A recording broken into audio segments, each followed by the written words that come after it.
Cool. Welcome everyone to Conversation Times. This is Nick. He's an American living in Europe, and we met while I was living in America. And yeah, we've had some good conversations before. I know he's got some interesting views, yeah, I look forward to discussing about what's been happening. It's been a crazy week this last week, but I'm sure like people who've been following this closely will know that. I mean, it's a lot has been building up to this point, and hopefully we can try and do it justice by trying to break down some of the little things, and you're showing how it's not as simple as everybody thinks maybe. It is quite complicated, but then also I do want to preface as well, like we do condemn any violence, and we do want people to stay peaceful and respectful towards each other. I mean, that's the whole point of this podcast and Conversation Times, is to create conversation around a range of topics, not only politics and world issues, but just to just have reasonable conversation with each other and kind of move forwards as society, together, just having good conversations and debates. Cool. So I don't know, where should we start? I think let's just, I guess, you'll briefly summarize. Okay, so not last week, obviously, there was a massive Trump rally in Washington, D.C. January 6th, yep. Yeah. And, I mean, the reason why there was a protest was obviously a lot of people believing that there was a lot of election fraud. And but for me, what I've also seen is a lot of people aren't there just because of election fraud. A lot of people are there because they felt disenfranchised by the political establishment within Washington, D.C. Sure. I don't know if you would agree with that. But yeah, I don't know. What's your thoughts on I guess just even the protest happening in the first place? Sure. So I think protests happen when people want to be seen and heard. Mm-hmm. In 2020 in the States, after George Floyd died, all sorts of protests. Some were peaceful, some were not. Some were within the First Amendment right to protest and to assemble. Some moved beyond that into violence, into burning of cities, vandalizing, looting, all that stuff. If you guess. So I think the reason, and I'm sure it was President Trump who was the one who called for the January 6th rally. Off the top of my head, I don't remember. But, he, whether you agree or disagree with him, I think he hasn't felt heard. And there are a lot of people who feel the same way. And so I believe that the intention of January 6th was for people to mobilize, not violently, but to come together and share, to speak up, to share their support. It's like there are all kinds of protests all the time in DC. Only if you make the news, usually when something crazy happens, like January 6th. So I think that's the reason. But yeah, people, there's a very significant and heart-wrenching polarization that is happening that has happened and that we're in the midst of in the States politically. 10 to 12 years ago, even maybe 15 years ago, the left and the right wing, there's been a lot of changes, especially the left. There has been there used to be a lot of common values, and so it's changed, and so people have felt some are just worn out. Some it's caused them to double down on certain traditional beliefs they've had. Others who are a little more who think differently, who are a little more radical, or just have different ideas. Some I think are harmful for the country. Yeah. Have promoted for a different sort of thinking, and ultimately, I think what's resulted is you have the left and the right have two very different visions of America, of what it is now and what it should be in the future. That's I think Yeah. a lot of the tension boils down. Yeah, definitely. It's the polarization is a huge issue, and I would come back to I think people are who think that some of America's potential enemies in the world, like people who think that they're not involved with like pushing the polarization online and on social Sure. media. I think that's probably quite an ignorant way of thinking, because I definitely think that polarization in America is to advantage of the enemies in the world. Sure. So that is definitely also a factor within which has caused this kind of polarization. One thing that I want to kind of get at quickly as well is it's not necessarily the issue that there's these two groups who have like kind of have different common values. I think the kind of like the main pillar and like the core of where the issue started is the breakdown in tolerance and respect of people who have other values to themselves. Absolutely. And not then they're not having reasonable dialogue and reasonable debate and dismissing other people's without really even considering or allowing them to have a voice. And we might have confirmation bias slightly. I don't know. Am I correct in saying that you're probably a little bit more right leaning? I am. Yeah. It's so a lot of my values. So I would say so for to disclose who and what has shaped a lot of my values. So Yeah. I'm a Christian. Um, uh, Bible believing, um, Holy Spirit inspired, sometimes Yeah. um, Christian. I believe so. There are certain biblical values that I think are that I try to live by, and that I believe God established.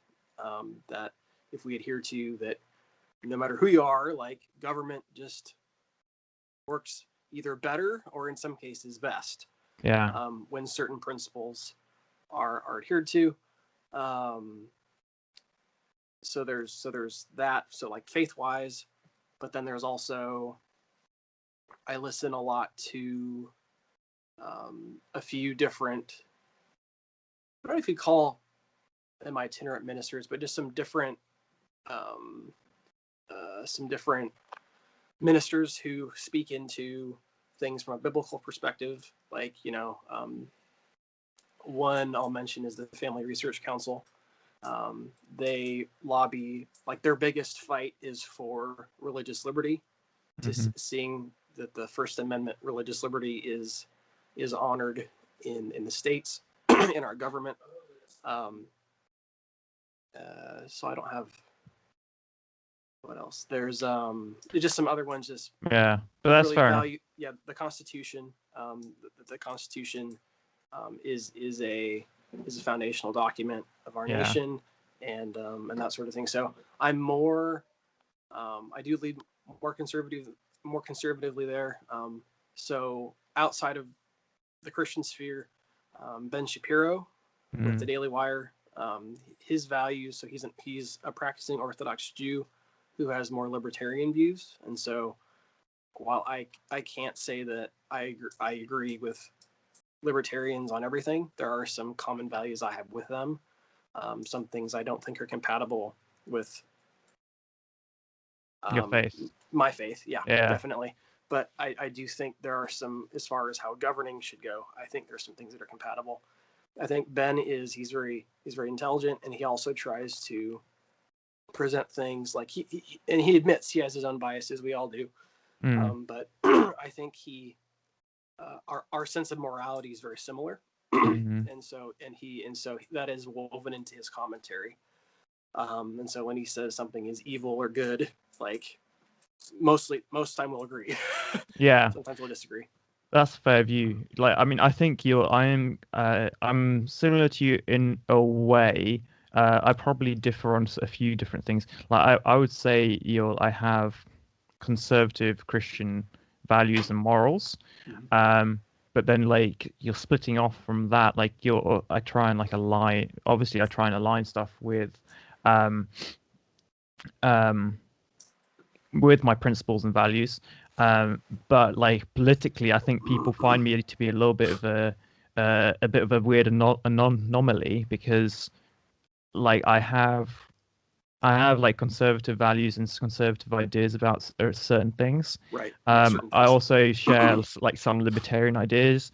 Mhm. There's some things like when it comes to government where like I think on a personal level, like morally and things where um, what's maybe not more, yeah, morally, I would say personally, a moral like thing would be wrong for me personally, but I understand there are people that like think differently to me, like, and where it doesn't affect other people and it's just their own personal choice and lifestyle choice. Like I take a look, like politically, I take a little bit more of a libertarian stance, where Sure. similar to Ben Shapiro, I think in a way he's changed in like how I don't know if you talk about, for example, uh, people in the LGBTQ community is like and just preface it as well is I have quite lot of friends in that your Sure. community actually, Sure. which I get along with really well, and because we were actually have respect for each other and we have Mhm. good conversation. I love them. Yeah. They're great. That doesn't mean I have to agree with them on everything, and that doesn't mean they have to agree with me on everything. Right. Um, and I don't know, but yeah, that's kind of me. And then also I do like have what are probably considered a couple of more liberal leaning ideas, whereas like I think I think you're the uh I want to be careful what I say because there's lots of different ways of doing the same thing, and I Right. probably disagree with some people of doing the same thing. But when it comes to like, I probably am for universal healthcare, Okay. um, but and the way in which it's being trying to be done currently by some people within the U.S. government, I probably disagree with slightly. Sure. Um, and then also like obviously I live in the UK with the NHS, which has we have like a National Health Service, which I can say not from my personal experience, but from family members' experience has been really great. Okay. Probably saved my dad's life, Oh wow. um, Okay. and they have a great service, and I have a lot of respect for the doctors and nurses that work for them. I do still have an issue with how the system is run though, because it's very inefficient.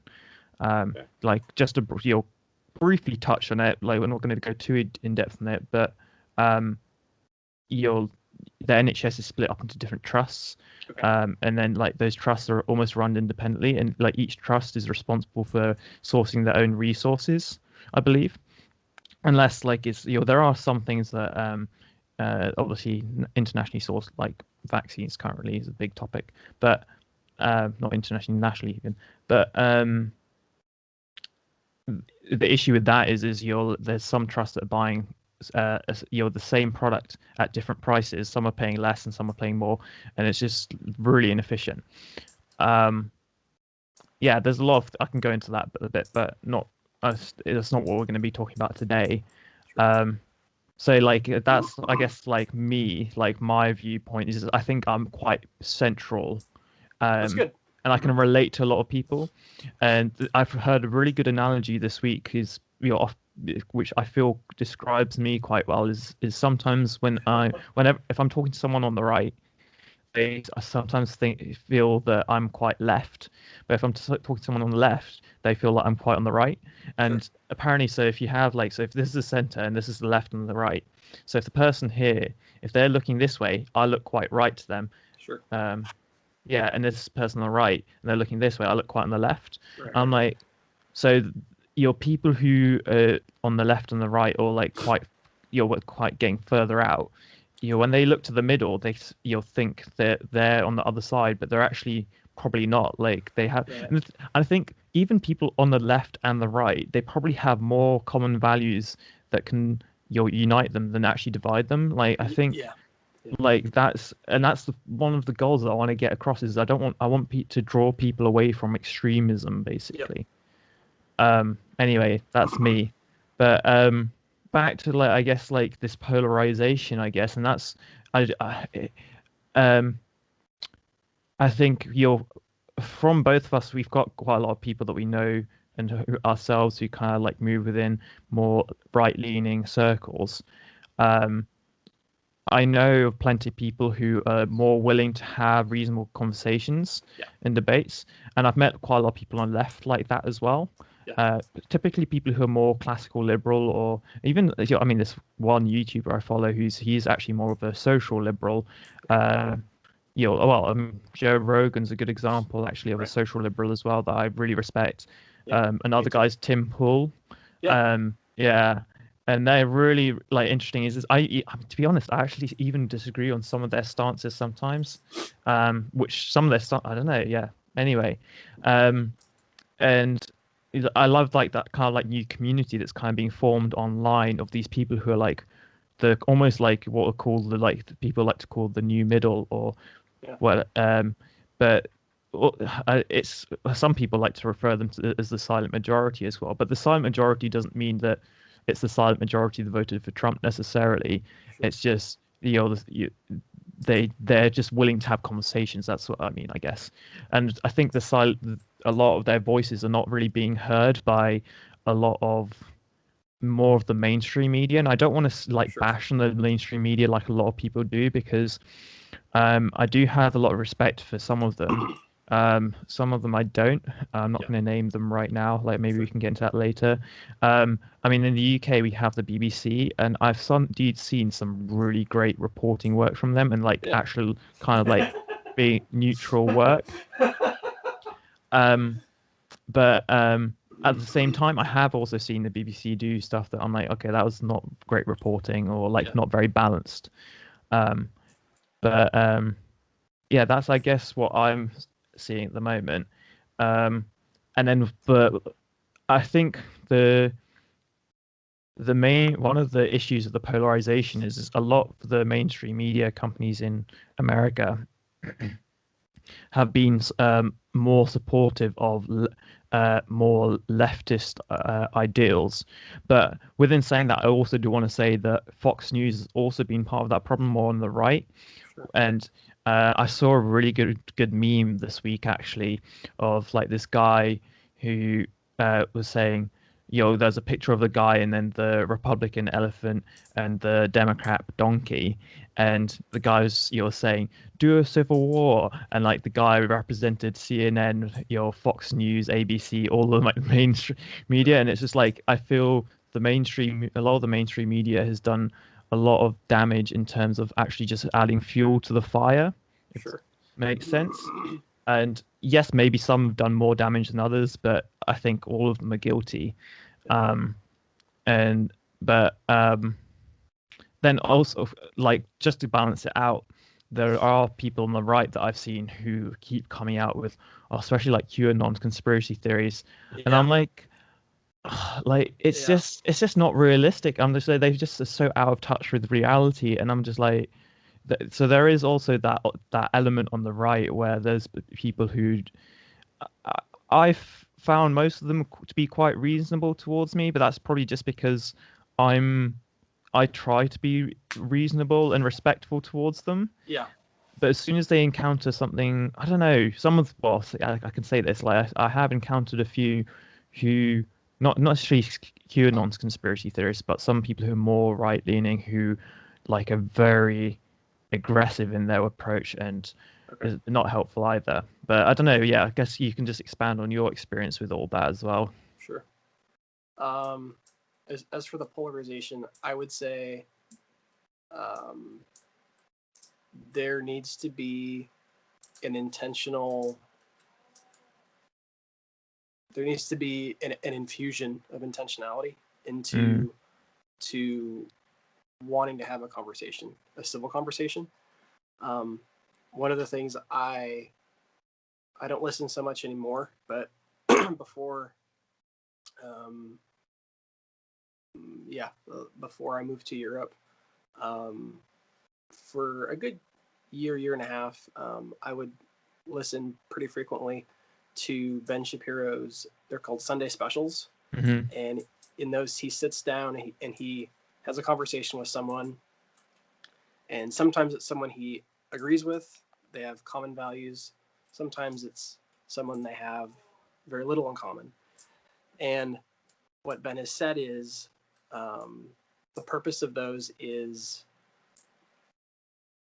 not to create an echo chamber, but it's Mm. to talk about ideas and to let them be heard. So Ben will ask them some questions, and then he'll give them space to share. And it's it's really something, you know. For example, so Ben Shapiro, right, Orthodox Jew, um, conservative, a leader in shaping conservative um, thinking, um, especially among young people right now. Was able to sit down with Sam Harris, who is probably the preeminent atheist philosopher alive today, Hmm. and and Ben was clear and respectfully saying, you know, there's very little we have to agree with on you know certain areas of you know our origins, um, kind of the nature of humanity, all that sort of thing. But the thing that they do have in common is they can be civil to one Yeah. another, and so they were able to debate. Some people would call it fruitless. Other people like I sometimes I think just interesting to listen to hear what people have to say. Um, and so I think that's a real commentary on you know these people who again or Joe Rogan, right? He's more left. He's been able to be on Ben's show. Hmm. Joe, like, thing about Joe, I like. I mean, I don't. There's like plenty of things. I can remember once he's like, what was it? He was like, he was saying like, my advice is that people just shouldn't get married at all because it's so like, because it's like bound to fail. I'm like, I don't think that's good advice, but at the same time, like, you know, he's not my, you know, I don't assign him that place in my life to speak into that area of my life, but he's able to say plenty of other things. He listens and he's just honest. He shares his thoughts, Yeah. and so he might not be the great influence on some people, but he has some great ideas, and he's able to sit down with someone like Ben, who, like again, Ben is a Jew, faithful Yeah. Jew, and Joe's like, I don't get that, like, you know, faith wise or Yeah. whatever. So again, just to say that when we, because there's a cancel culture that has developed. I've noticed it even in me sometimes. There's a sense of wanting to cut someone off when you know whether you're a Christian or not, Yeah. whether you know them or not, when you disagree. And Yeah. it reminds me of so one of the pastors we had. I mean, so this I think this principle applies whether you're a Christian or not. So one of the pastors we had at our ministry school, Chris Valentin, he talked about he believes that the church is going through a transition where they used to divide along doctrine. So, Hmm. you know, since the since the Roman Catholic Church and the Protestant Reformation over 500 years ago, you know, he's saying his question was how many times has the Catholic Church split since then? And granted, there are some different ideas within the Catholic Church, but you know, the answer is they haven't really. Yeah. Whereas on the Protestant side, you know, there are thousands upon thousands of different separate Denominations. And yeah. denominations. And so he was saying that for them, they were dividing along doctrine. And he's saying that what he believes the church is doing and also needs is rather than revolving around doctrine, revolving around a sense of family and a sense of belonging. Because for those who believe in Jesus, for those who believe that um, he's brought them into unity in a family together. You know, it's there's a there's a sense of connection there. So it's kind of like, you can have, in a different sense biologically, you can have a father and a son can have disagreements of thought on whatever topic, but that doesn't change who they're related to. Yeah, And so I can vouch for that. I mean, my dad disagree all the time, but like we got along great. yeah. And so I think, so again, whether you're Christian or not, I think this sense of Community. this sense of community, and Yeah. and there needs to be, because it's so, there's this again, this cancel culture, so and so, whether it's true or not too, like sometimes the things that people are being Accused of. excommunicated for, Yeah. like they're sometimes they're very silly things. And so And on the other flip side of that as well, sometimes someone said one silly thing and stupid thing and made a mistake in their life, and then just because based off that one thing, no one takes notice of anything else they've said, even though the other things that they said like can actually be quite beneficial and quite good. And I guess that's why there's this like kind of big new movement online based around people like Joe Rogan, Ben Shapiro, the Weinstein brothers. I don't know if you know Eric and Brett Weinstein. Sam Harris is included. I would include in that as well. Right. Like of people who have vastly different ideas but can get along and be civil and work together. Jordan Peterson. Oh yeah, that's the one I was going to just bring it up Peterson. as well. I watched a great debate where I think it was Brett Weinstein moderated Jordan Peterson versus Sam Harris. Yeah. And it was so good just because it was so refreshing how like respectful they were. And like for me, I feel like watching conversations like that like strengthens me because I'm like, oh, I never thought of that. Like that kind of opens up a new area for me to explore in my mind and be like kind of form a view or and this is the thing is with some topics, I don't think it's I don't necessarily have like full on like, oh, I think this is definitely fact for me personally. It's just like I have different ideas, but I'm not really sure what's exactly true. And that I think people have become obsessed with everything being black and white in society and in politics and everything. Yeah. And the reality is it's not as black and white. I'm not talking about all subjects. There are obviously some subjects which are quite black and white, but the reality is that humans are individuals, and each individual is slightly different, and therefore, like, I mean, going back to I guess the protests as well, you can't classify people by the group they're in. You can to a bit like understand some ideas they might share, but they might share it. They might be different, Right. and I have an issue with people like especially the media where they report on like all like classify and represent all protesters in a certain way or not. Yeah. Like I mean we can go back to there's been a bit of like a unfair representation in the media which has been felt by a lot of people, especially the frustration of the protesters. Right. And I would say also this is the thing is there were protesters on the 6th and there were rioters. There were definitely separate groups, but we can go more into dive more into that in a second. What was I saying? Yeah, I think you just have to realize is that a lot of the people have different opinions and I was going to say about the the media unfair representation on different protests is with this protest they obviously showed the riot, which is the main focus, but they didn't really split it down into here was the riot and here was the massive peaceful protest over here with which those people weren't involved with the riot before. That happened before. Also, they didn't show where. Okay, I'm going to go more into actually what happened within the riot in the Capitol now, I guess. Like, they didn't show the videos where there were some protesters or people that got caught up in the riot who were actually pulling people away from, like, trying to smash doors or smash windows, people who actually got taken out by Trump supporters.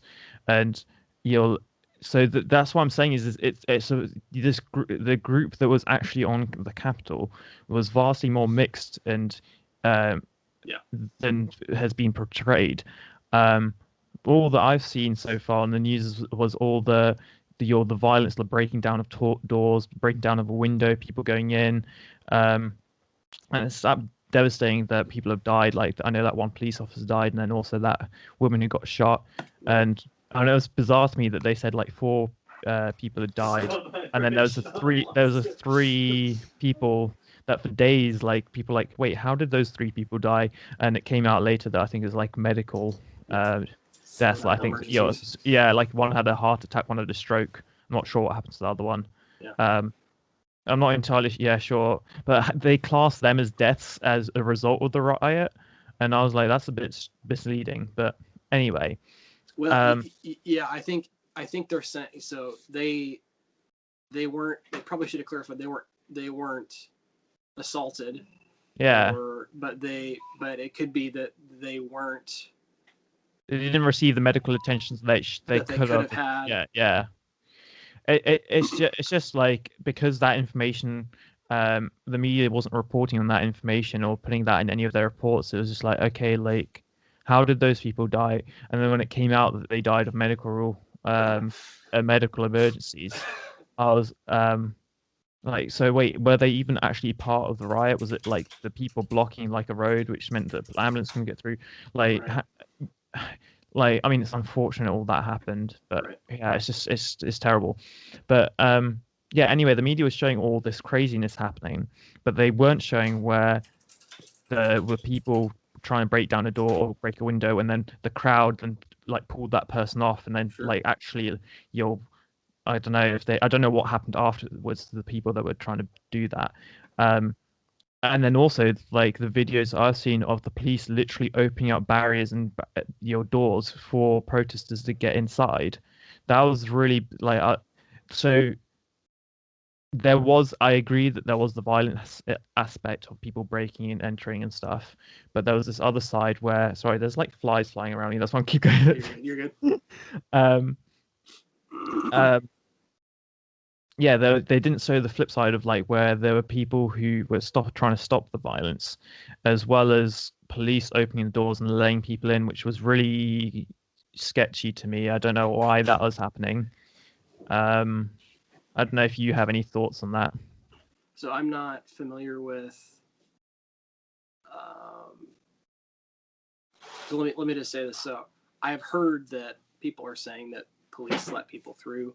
Um, I haven't seen. I'm not saying that there isn't footage of that. I haven't seen it myself, so I can't really speak into it. I would caution those listening if they believe there's some sort of conspiracy or I the agree. police Yeah. were involved. I don't think because I do know of, somebody was suggesting to me that an officer it was footage of um, of an officer, a Capitol Police officer, trying to hold back the crowd, and then he dropped his baton, picked it up, and he ran up the stairs as he was reporting his position. The person, it was some like they're supposed to be, it was some like supposedly some former military commentary, whatever, but they were saying, oh no, this officer is leading them up the stairs, and I'm like, nah, Oh, he's that's he's he's calling in his position, like he's running because he's trying to stay ahead of the crowd. It you yeah. know That's yeah. That's very misleading. Like I think yeah, I agree with you. Is um my personal opinion and thoughts of it is maybe they opened some of the doors because um they were afraid they felt because they felt so overwhelmed that yeah, like it may have. that might be a reason. That's only like fair well one of the things that I would consider. I don't know if that's actually the case. I'm sure there'll be lots of investigations. Yeah. um Obviously, I heard that the police officer who shot through the door that had killed that woman, he got suspended at least, didn't he? Um, I don't know. I've been trying to find out what happened to him because I watched several different compilations of what happened, trying to make sure, or trying to understand from my perspective. Was it a justified shooting or not? Was it what was it? yeah, I don't know what I don't know, and it may be that I think that in the states, at least, the policy of some police departments is to, if there is an officer involved shooting, the person is placed on some sort of leave, um, while things are investigated. I don't know if that is the case in this case. I think that's what's probably happened. I just heard a report. I don't know if it's disciplinary or not. So yeah, but I mean, obviously, there's gonna be so many investigations and arrests still to be made.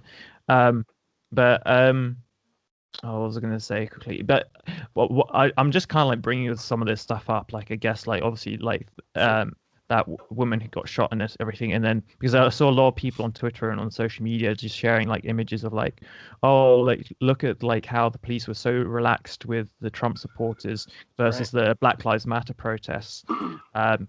And I mean, there was definitely a difference in terms of like numbers and what force. Like, I think they had National Guard stationed on the steps and things for the Black Lives Matter, and then they didn't for the Trump protests, which I don't know. Well, it just did look like they were severely undermanned, which is definitely a bit controversial. But the thought that the police were like a lot less like not necessarily violent. What's the right word? They thought that they were more restrained with the Trump supporters is not necessarily backed up by, well, I mean, this woman got shot, like, so, and she was white. and she was white. So, and then they used tear gas inside the building. They literally, I don't know if you've heard of this, but they used, I mean, it was reported everywhere that they used the tear gas inside. Is it the Tundra or something? I can't remember. The Rotunda. The Rotunda, yeah, that's it. And I was hearing from some reporters about how they were literally seeing bodies being dragged out, not bodies, people being unconscious, being dragged out of the rooms like that. Because the reality is, when you release tear gas into a confined space in a room indoors, is that people start suffocating and pass out, which is quite scary. So I just want to bring that kind of balance, because the reality is they were confronted quite heavily. Like, yes, I can agree that there was maybe an imbalance in maybe the sheer number of like law enforcement there.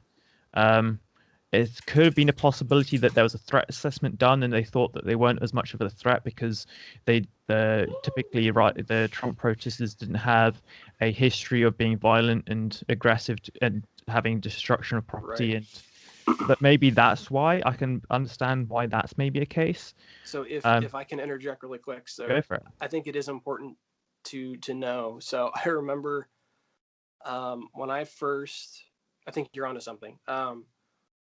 When I first started following politics and seriously, which was in 2016, I remember seeing a political cartoon following a riot at Berkeley in California.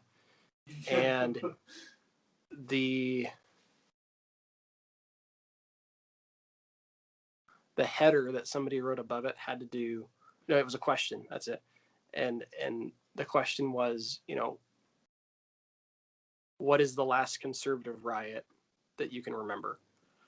Mm-hmm. And I would say that typically, I mean, this is the first, like, the race protests aside, because that could, who knows, like, all sorts of people, I'm sure, participated in those. Yeah. But as far as an actual mobilization of a particular of people with conservative values, they don't. The right doesn't protest, or rather hasn't protested in the last I don't know how many years. And again, some may think, and when I say the right, I'm not saying, so like, if I don't include white supremacists, and I don't include the alt-right in them. So like, there have been a few like tiny gatherings of the fragment of society that they are. Yeah. But as a whole, like the right does not come together, and so for this January 6th, this I think peaceful protest that was planned, It really was the fraction of the agitators um, that really ruined it for Yeah, everyone. yeah.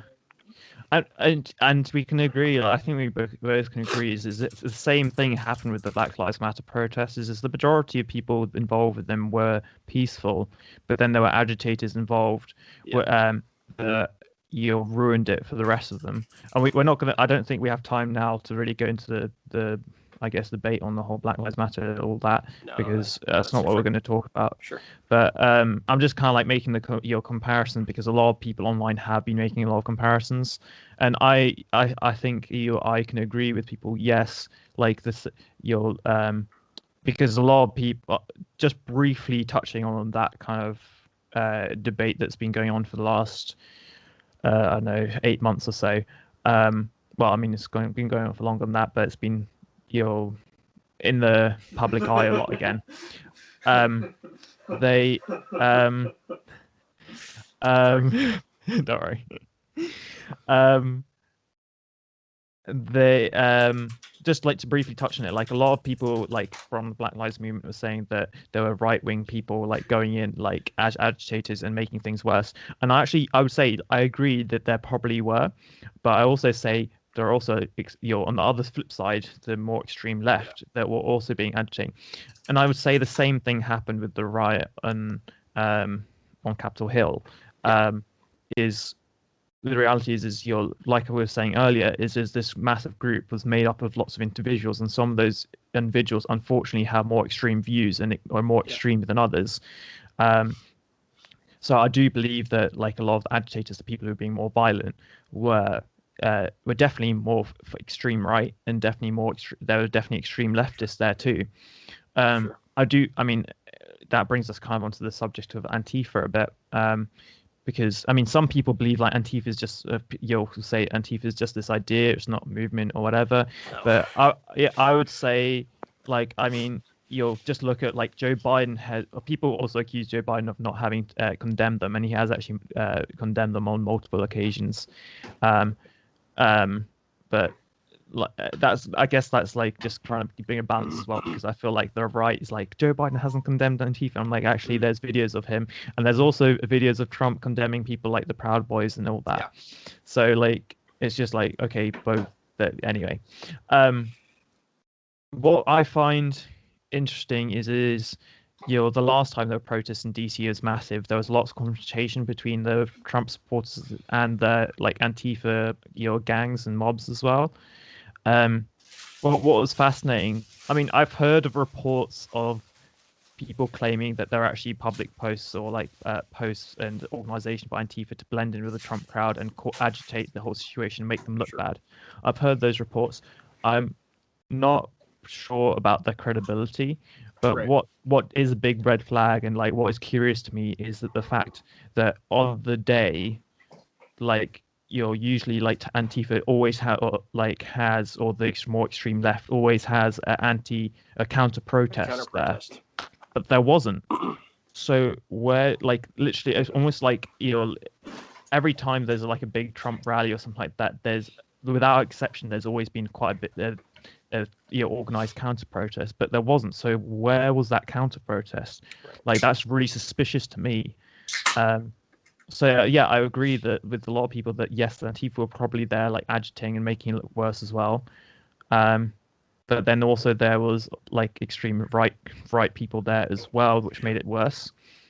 And I think even the people involved with going into the Capitol and storming the Capitol, some people just got caught up in the moment, I think. Yeah, And opportunistic. I think a lot of people got caught up in the moment and didn't realize really that they were committing a big crime and it's just a bad idea. And in my opinion, it's put a big big scar and like big dent in the MAGA image and the whole Trump supporter image. Sure. Not that like Trump with some of his rhetoric has done that much favors in the past, but like for me, like with that happening, like it's I feel like it's damaged the MAGA brand and image Sure. beyond repair to the point where like I think now the whole because I guess we can talk a lot about like establishment, like Washington D.C. being Sure. out of touch as well. But before we go into that, like I guess you just share what you've your thoughts on what I've just shared. I guess I don't know if you have. Um, let's see here. I don't. I mean, is there something specific? I think. I mean, "Make America Great Again" is. It's like this is a great. Taking this from what's his name? I can't remember his. Was it Mark Driscoll? So I think it was Mark Driscoll. He did Pasta. Pastor Mark Yeah, Driscoll. yeah. In July, he did a message discussing like Black Lives Matter, etc. And the only reason I'm bringing that up is I liked how he distinguished, saying there's a message and there's a movement. Black Lives Matter. That's a great message, and then there's a movement there, and so "Make America Great Again," right? There's a message and then there's a movement, Yeah. and the thing is the what the movement, what those movements, but focusing on MAGA, what the movement is versus what the movement has been characterized to be. I think depending upon your circle and the media outlets, and sometimes maybe the friends that we hear, people read things, say things. So they can't be more different. Yeah. I remember reading. I don't remember, and again, some of these might just be fringe people that I'm referring to. I don't know how widespread this thinking is, because I know there are a lot of people. I've indulged in a little more media than definitely than the average person over the last few years. Yeah. So it may have kind of warped my perception of just how common some of this thinking is. But I mean, I know that there were some people, like when they see the red mega hat, they automatically assign it to something racist, to something that either hates or is afraid of immigrants, that is just demeaning, or I don't know, like, and I think that's sad, Mm. because I think "Make America Great Again," if you take that at face value, it sounds to me like something that we could come together in unity, Yeah. about, like, let's fix the brokenness in our country. Yeah. Um, I mean, you could say the same about Black Lives Matter as well. exactly. Exactly. The flip of that is true as well. Like, there's a lot of people who would be like, I guess, not all Republicans. I don't want to make that generalization, Sure. but that also when they see like a Black Lives Matter flag or like a black square on someone's Instagram or whatever, they instantly like have that same kind of reaction you were just like talking about. Like, you're, oh no, like they're out there to take away what I've worked for or whatever, or they're a threat to me. And I'm like, Right, or they're all yeah, Marxists, like, yeah, exactly, which is there's definitely not true. which is not true. Like, Yeah, there is, their founders they're documented talking about Marxism, but that doesn't mean that every person who uses the hashtag BLM, or has gone to a rally, is like a secret Marxist. yeah, exactly. That's stupid. But also just to touch on that as well, like there's also a big difference. The issue is a lot of people. I think the Black Lives movement itself is much bigger than the Black Lives organization, which is very the organization is the Marxist ideas and well, are very political. They're not. This is the issue is when it's become political, and the issue Right. is a lot of people part of the movement were and are still quite ignorant of this association and how that's not helpful to the movement, and that's actually tarnished the movement. Right. Um, and yeah, but yeah, we can. But yeah, I definitely agree. Like, it's interesting, and what's interesting, I mean, it's interesting to me because the corporate media, or the majority of the corporate media, portrayed Black Lives Matter in quite a positive light, and they have the Right. corporate. media on their side, which is interesting to me. Even though a lot of the people in Black Lives Matter and those people, not all people in Black Lives Matter are also Democrat or left leaning either. Like there are people like that cross over, and a lot of moderates, centrals as well. And but a lot of people who ascribe or who want to take that actual message of not the organization but the essence of Black Lives Matter. Sure. A lot of those kind of people are also like on the anti-establishment side of, and anti-establishment seems quite like a aggressive word to use almost, but they also feel disenfranchised by the corporate political world, especially DC. I mean, yeah, I think it's just like they tend to fall. Well, yeah, I don't know. I'm in danger of getting to the whole politics of the Democrats pandering to certain ethnic groups, but I don't really want to go into that now. Sure. But it is.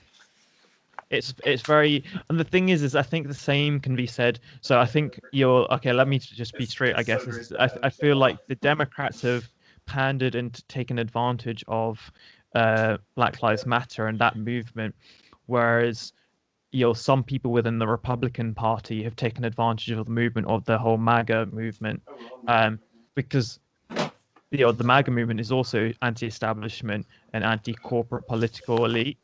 Right. And it's interesting though. I want to be really balanced, but at the same time, just address like some realities. Is even if you look at the last 4 election results in Washington D.C.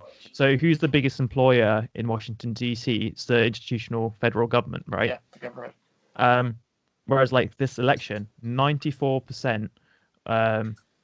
Joe Biden got 94% of the vote in Washington D.C., and that to me implies there's a massive imbalance of political thought with not talking about parties. I'm just talking about the establishment, the political, the government, the federal government establishment within DC, and that is dangerous because I mean, we're not having this diversity of thought, and that means that Washington DC like doesn't represent the people working within the government, doesn't represent the nation, and that's why people feel so detached to them.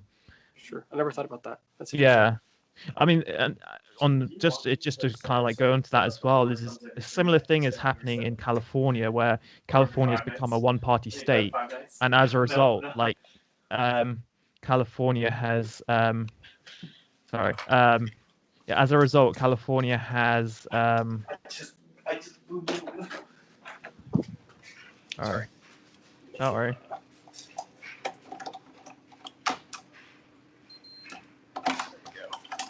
That's quieter fine. out here. Sorry about that. No worries.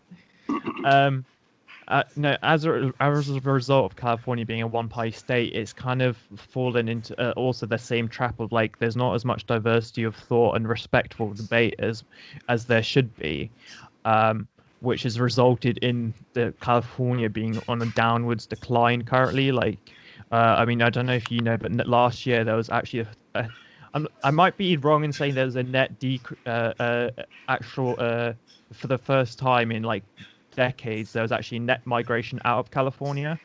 Sure. No, there is definitely. I know there was I think it like hit all-time lows of like definitely like there was a massive decrease in migration to California. I know that was definitely a factor. But obviously you have lots of big organizations and big names like Elon Musk and Joe Rogan moving out of California to Texas. And Ben Shapiro. Yeah, Ben Shapiro's moved to Florida, but I don't include Ben Shapiro because he's a bit more on the conservative side. Like these are like actually more left-minded. Well, Elon Musk is a bit of quite a central. Oh, okay. Mind. I was thinking. Yeah. So you're thinking political thought. I was thinking in terms of dollars generated. I was thinking. Oh yeah, I'm thinking of dollars as well. Yeah, I'm thinking revenues as well. Sure. But like it's all impacting society in California, and you can see how, like, if you look at, for example, what's I can't remember. There's a website where you can check which companies, the employees and companies, how much they've donated to different candidates and parties. Okay. Yeah. Can't remember what it's called now. Um, but you can actually go have a look at, for example, at Facebook employee, not the actual names of the Facebook employees, but where Facebook employees are donating to political candidates, and the same with Twitter and a lot of the tech companies in Silicon Valley is it's like massively disproportionate, like 90% you're going towards Democrats, which Yep. to me says like the thought is like actually the diversity in thought is going down. And you can see that in terms of like their platforms Yeah. stagnating. They're still growing because the internet's growing. And that's where everybody is on the internet. So obviously people are still going to go there. But in terms of the quality of their services, it's Yeah. stagnating. And also, you can see in the last decade, there hasn't been a big breakout company from Silicon Valley in a while. Hmm. Um, so I'm just saying, I'm just kind of like getting at the point that it's important for us to have conversations and for there to be diversity for progress in society. And that goes for politics as well as innovation in business and technology. That's just what I'm getting at, I guess. Um, If I could say something real Go quick, for it. there is Andrew Breitbart, who founded the platform Breitbart, Oh, yeah. which has changed. So the culture of Breitbart has also changed since Andrew was alive. For those who consider it to be controversial, because it has been a little since he passed away. But Andrew was he wrote a book called Righteous Indignation. I think he passed away. I think it was it 2009. He died of a heart attack or something. It was like way too young. He was a mentor of Ben Shapiro, but Yeah. he was part of the left. He worked with Ariana Huffington with the Huffington Post, and he believed everything he was told, without really about the the wicked backwards hillbilly right, um, Mhm. and for him, his story was when he started to investigate some of the things that people like Rush Limbaugh would say. Um, he started to notice the the imbalance of progressive liberal values coming through mainstream American media and the Mhm. imbalance of conservative values that were being just available to the public. And so he left the Huffington Post. He left working with Huffington and started his own platform to actually counter his old boss. And so, Yeah. all that to say, the reason I mentioned him was politics is downstream of culture. Yeah. He made that observation. And so one of the things the Daily Wire recently announced is that they're trying to enter into the entertainment business um, because they noticed that a lot of the thought that comes out of mainstream Hollywood is has a certain set of values attached to it, and so Mhm.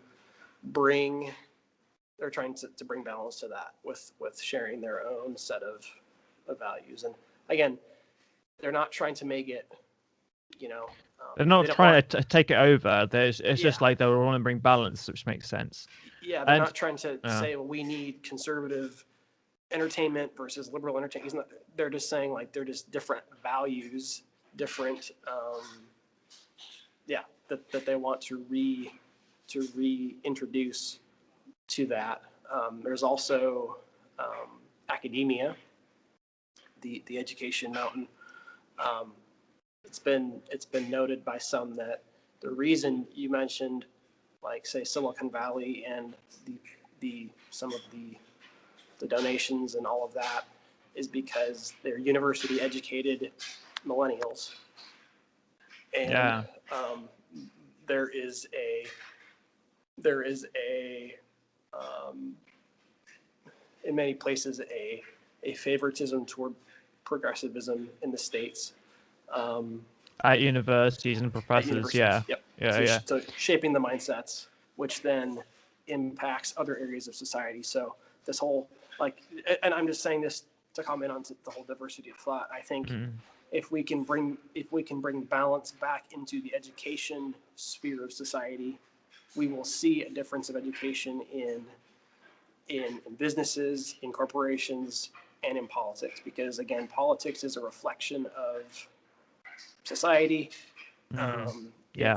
If you look at the types of jobs that people have, if you look at who's voting where, like Mm, the cities are usually more the bigger cities are usually more left leaning.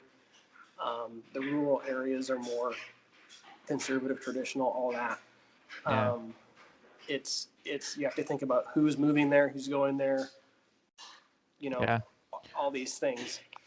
And so, Yeah. I think you're onto something as well there. Like I think like for people who are listening who are like, oh, like that feels like a threat, like bringing more conservative values to like university and education, is I think what I'd want to say to them is just it's not about like it be overtaking your values. It's just being a right, balance. And we what like it's I think the important thing is creating a space where their values and the well both the left and the right's values are being heard you can be heard. Yep. and being shared.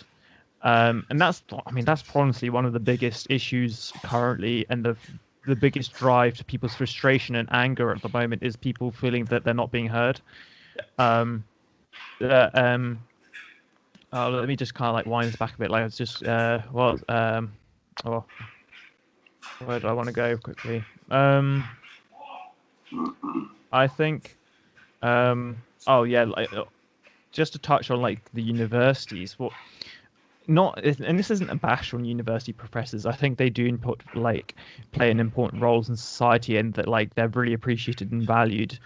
um I I heard a quote from Elon Musk the other day. He said, "Yo, if you want to change the world, like um writing research papers for a university as a professor or something like that is one of the um you'll like as a percentage wise, if you look at the research papers written like university wise, is one of the least likely ways to do that, because you end up kind of becoming academic for the sake of being academic rather than being academic for practical reasons and for the progression of society. Okay. And I'm not saying that's a bash on professors. I think there are plenty of professors and like lecturers out there that probably like do see that they are trying to progress as well, like and being practical, I guess, in a way. um, but it was just like a good point that he made. But someone I can't remember where it was, but I was listening to someone. Someone made a really good point the other day as well, where there's always going to be a bit of tension between academics um and the entrepreneurs. Sure. Um, because the thing I think personally where we're going to see the most the progress and I guess is actually going to be where you see the clash of them, but where actually the clash of them and the combination of the two produces progress and not like anger towards one another. Sure. Because the issue is your academics, people who are like very academic, um, they can probably be on quite a comfortable salary at university and stuff, but Sure. there's like a roof, like they can't really go beyond a certain level necessarily. Sure. Whereas like entrepreneurs, like you'll create value in their products and things like that, and yeah, then the market determines how successful they are, and you also entrepreneurs can get much more, or like traditionally merchants, that's what historically they were called, people like in business, could you're basically they could in in theory the roof in terms of how much they can earn and like resources they can have you'll is a lot higher. Obviously it's a lot more risk, like there's a lot more risk, and but the issue is not everyone in society sees like the risks, the failures and all that. They just see the massive successes, like Sure. Elon Musk for example, who's just become the richest person in the world. um and then like I've seen a lot of tweets like this last week as well, people tweeting at Elon Musk and be like, oh, like that's so wrong that you have so much money. And I'm like, people don't understand. People like that don't actually understand how the world works, because that money is in the value in the companies he owns. And if he was to try and sell all that and then get rid of all his money, he would actually collapse his own companies. Like you, if you forget about like the loss of progress in terms of electric cars and spaceships and stuff like that you then experience, you have hundreds of, well, tens of thousands, if not hundreds of thousands jobs that would be lost as well, and people. So that's like a negative impact. So just kind of, I don't know, that's something I've just kind of found interesting about this last week. But yeah, I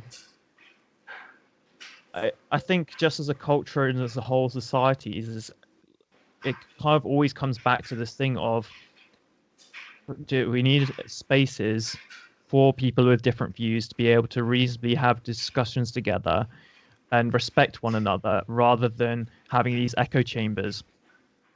And that's why I'm just going to bring it back into like the what's been happening this last week. I have a massive issue with Apple, Google, and Amazon taking down Parler, Sure. which has been seen as a right-wing version of Twitter, essentially. Okay. Um, and I think Twitter in its way is quite, if you're not too extreme right, if you just lean right and you have quite a balanced view, Twitter is a great space. You'll get quite a bit of hate from more left, your extreme Yes. leftist views, Yeah. people in there. But honestly, like, I've even had respectful conversations with people on that side. Okay. But some people, like, you'll just resort to calling you names Right. and things like that. Um, I do see on Twitter there is a bit of a, like, if you go more outwards to the two extremes, is they will get rid of like people inciting violence on the left, but it does feel like it's been more heavily leaning towards the getting silencing the right, and that's kind of like, and I'm saying, like, I don't want to say what I'm saying is, I guess, like, so if this is the middle and this is the left and the right, I feel like they're getting rid of these, or about these people on the left on that side, I guess. But then, like, there's a bigger portion of the people on the right they're almost getting, so it's kind of like slightly lopsided. Um, Especially after what happened this week, there's been, like, well, I've seen reports and people like talking about how they've seen massive purge of people off Twitter who have subscribed to the idea of election fraud. Um, and that's another subject we can get into in a second. Um, just check in, like, do you how long do you have? I'm free as long as you want this to Okay, go. Yep. that's cool. Okay, we can talk, for another hour if you want then. Um, and so I have an issue with that. Like, I can see that, but I do feel Twitter, to be fair, is a bit more balanced. I do have an issue with them, and Facebook, you're taking Trump's um His account your down. account down, Sure. because it basically then, because he has put out videos calling for calm and peace. Yes, he's kind of still continues rhetoric of stolen election and everything, which has probably not helping people who be feeling um like disenfranchised. That's another thing I'll get into in a second. But with Parler, like, people have moved, loads of people have moved over to Parler, and Parler is also then can be an echo chamber for the right. And I'm Right. actually on there because, well, I want to know what's happening there firstly, Sure. just as I'm staying in touch with what's happening in society. Right. And I'm like, I mean, I'm not on there much, but like, I try and also then bring balance on that side as well, like try and pull people more back to the center as well. Yeah.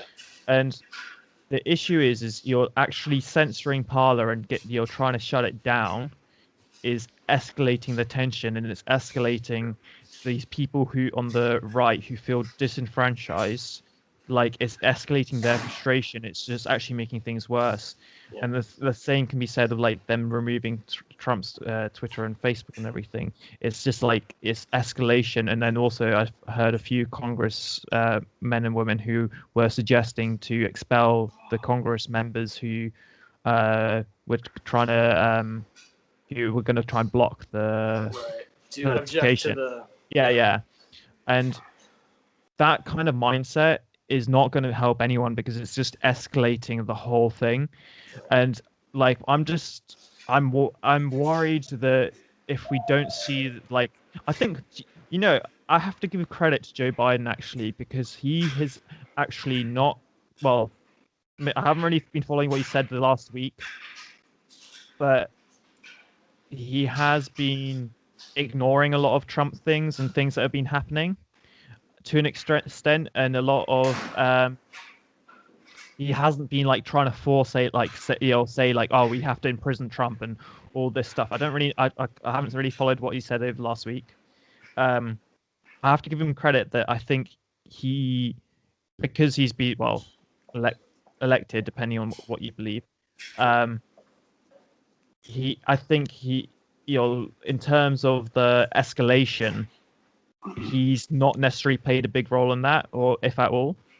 Yeah. It's the issue is the people around him, like Nancy Pelosi. It's been a big, well, she's caused a lot of that issue as well. Mm-hmm. But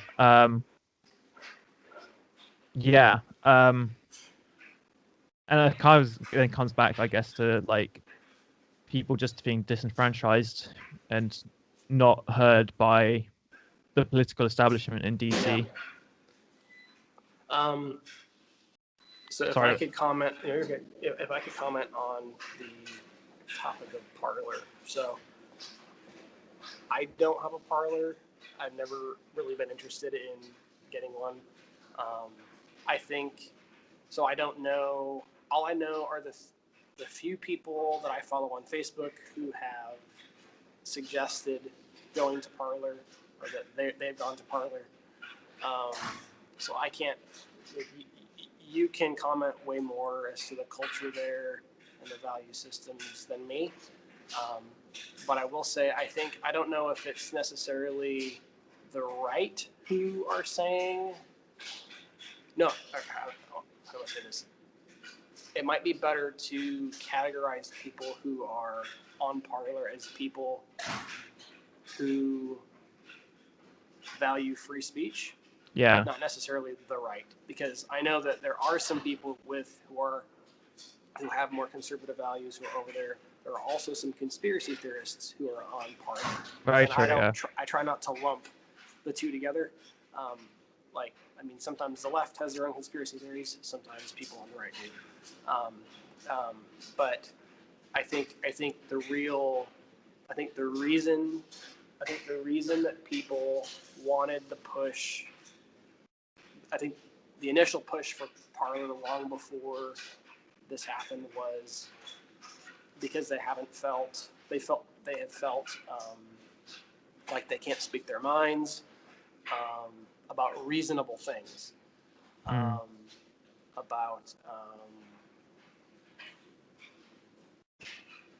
about whether it's political thought or usually political thought. Yeah. Yeah. Because there has been, our Congress has investigated the censorship of conservatives and Christians on Facebook and Twitter. And, Jack Dorsey and Mark Zuckerberg have been called on the carpet more than once. Which those interviews and transcripts and videos of those exchanges are out there, and as to how they responded and what some senators asked them and had to say. But yeah, so I think and that's the bigger thing, and I think we're touching on a value that you and I both value, and that is free speech. Mm. So it's an interesting time when you know when say somebody that isn't quite telling somebody who isn't right about something is being silenced. Yeah. It's so part of for me, part of me is like, sweet, like we don't have to promote that. But on the other end, and the bigger question here is, is that a precedent that we want to set? Because depending upon who is, steering the ship per se, like captain's rules. Facebook, Twitter, they are private entities. I get it. They're not necessarily they're not required to operate under the First Amendment. Mm. But the question is, whoever's running their whoever their moderators are, those values are going to determine. What I'm getting at? Like, yeah, I get what you mean. And I mean, I what know is and isn't acceptable to be said and all that stuff. Yeah, and there was like a big investigative reporting into like, so they have like third party moderating companies that moderate content on Facebook, and there was a investigation into one of them by I would say slightly right way leaning organization, and they were video recording like someone who was working there. Like, well, they I think they got someone inside basically to record interactions, and they kind of compiled over months like all this evidence to suggest Right. I remember hearing about that. Yeah. that they were silencing people who had more conservative values, people anybody who was wearing a MAGA hat or something like that. And I do know Facebook actually terminated their contract with that company as a result. So I think there is a bit of an effort to try and bring balance, but the issue is like I come back to like earlier, is the majority of the people working in those companies have a certain viewpoint, and therefore like that because they have their own echo chamber, it's very difficult for them to actually be fair, and because they have that echo chamber, and then it goes back to like education and just changing it up so it's all a little bit more balanced. What I'll say though is it. I mean, we're getting into an area where I'm not necessarily super informed necessarily. But before I get into that, like, I have like what I find interesting is I think Jack Dorsey actually has some good intentions. His aim for the platform was to create open dialogue and things like that. My thought behind that is he doesn't have a controlling say in Twitter anymore. He's just I mean, he was at one point because he was fired. Like he's got a similar story to Steve Jobs really, because Twitter basically fired him and let him go as the CEO, and then he went off to start his Square Inc. Which is where the Cash App, like they own Cash App and things like that, Right. which I think is great. It's great like service. His other company I'm quite a big fan of, and then Twitter started like tanking and like actually declining, and then they actually brought him back, and it kind of started. He brought some things in that actually started helping it again become more successful. The I think they are in a very, like, to give them a bit of benefit of the doubt, like is I do think they're in a very difficult situation to determine what like kind of content is inciting violence and stuff like that. It is quite probably a difficult situation to be in. It's just kind of like made worse, like the imbalance is made worse because of the makeup of the employees in their company and their political inclinations. But yeah, like back to Jack Dorsey's, I think he probably doesn't have as much of a say into a lot of the things on Twitter as he used to. So I think he's CEO, but like I don't know, this is my personal feelings towards it, just because I do think, I don't know, I think he's got good intentions, but I mean, I definitely think he's much better than Mark Zuckerberg. I don't think, I think Jack Dorsey is at least more relatable as a person, whereas Mark Zuckerberg, I don't think many people relate to him. Because Jack Dorsey, in a way, has some similar traits to Elon Musk in a way. But anyway, we're not going to get into that. I think so so this is the area where I'm not necessarily fully researched in. I don't know if you know much about this, but companies like AT&T and Verizon, they can't control and restrict freedom of speech in their services because they're considered an essential public service. Right. And I think arguably social media should be the same. Arguably. I think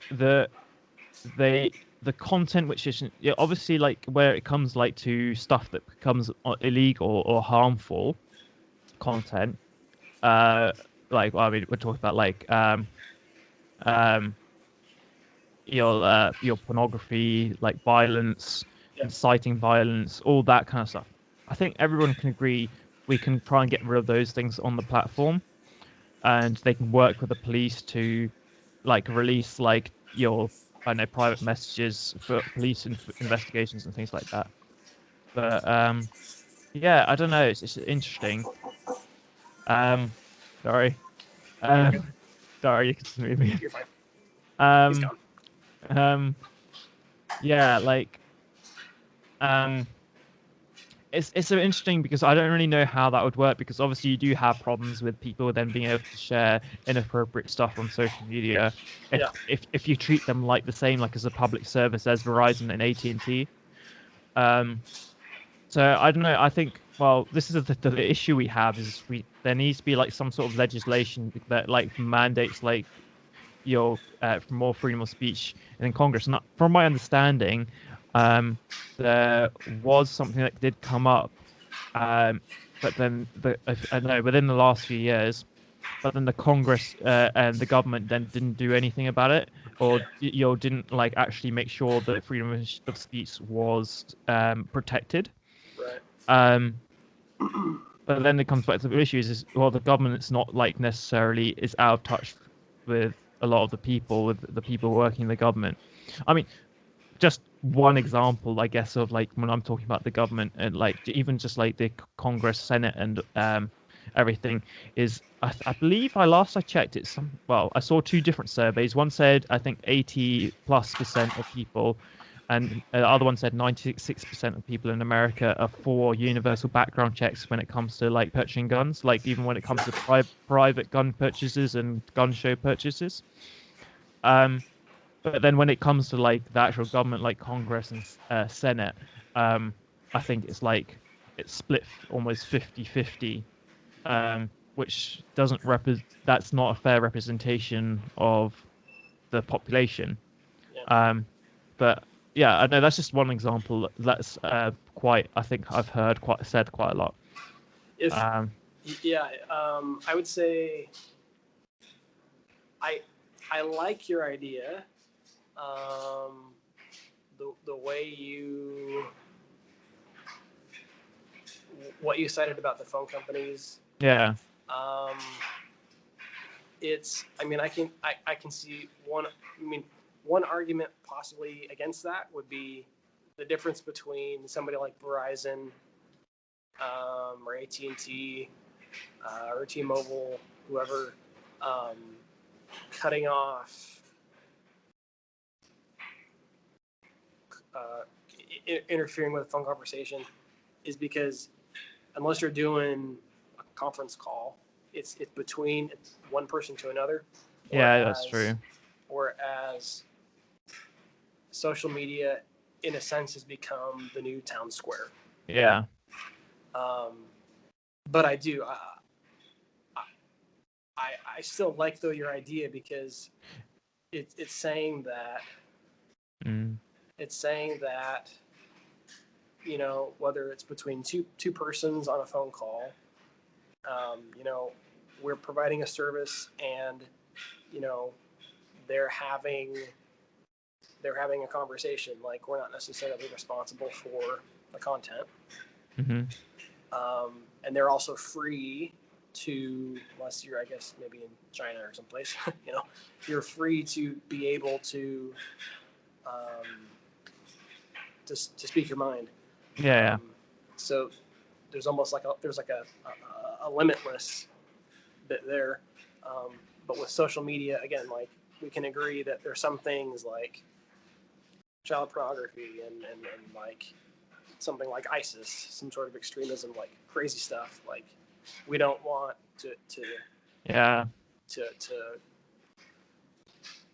yeah, allow them to share that. yeah, Um, and but it also it also gives people a space to speak. And I think that's the real fight. The real fight now is, it's like, I remember, I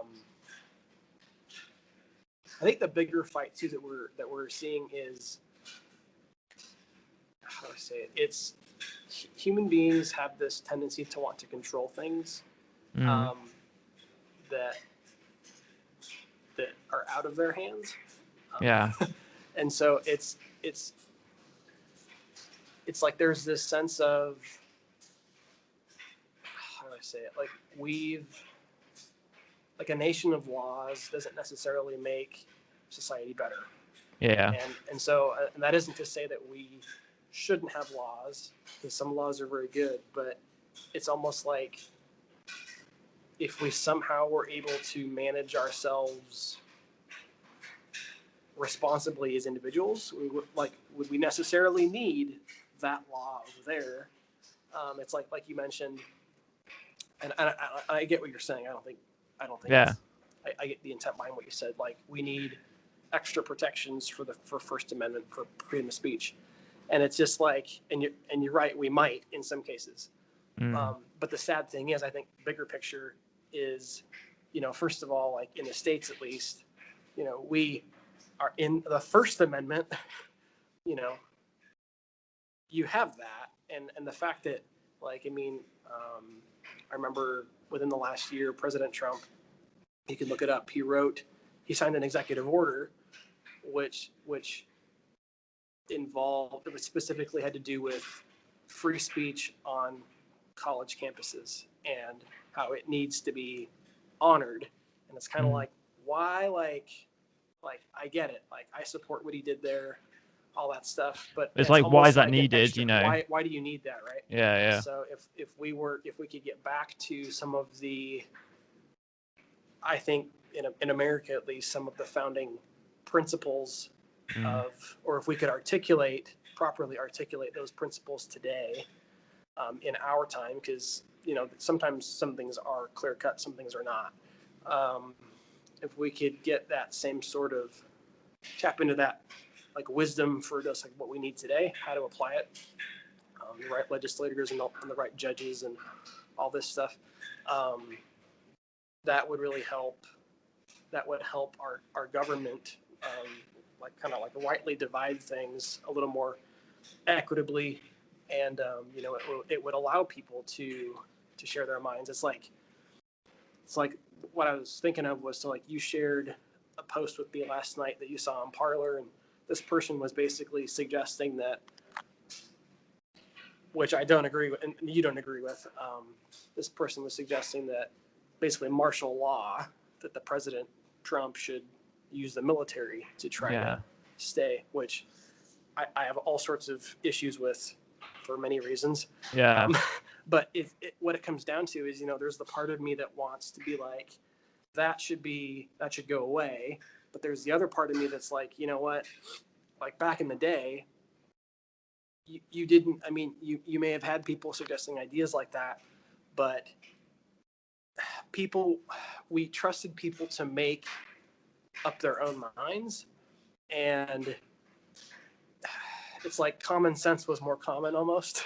Yeah. It's like, what clearly, like, is not a great idea.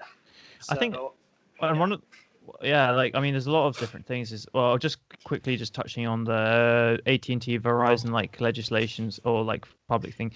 I probably wouldn't say, like, it wouldn't be a like for like kind of legislation. It would have to be like uniquely on its own sort of thing. And again, like, I think what we're discussing and how we're discussing it, like, kind of trying to create a culture of responsibility and just your good discussion and debates is already a part of, like, trying to shift culture in a way where we don't necessarily even need that.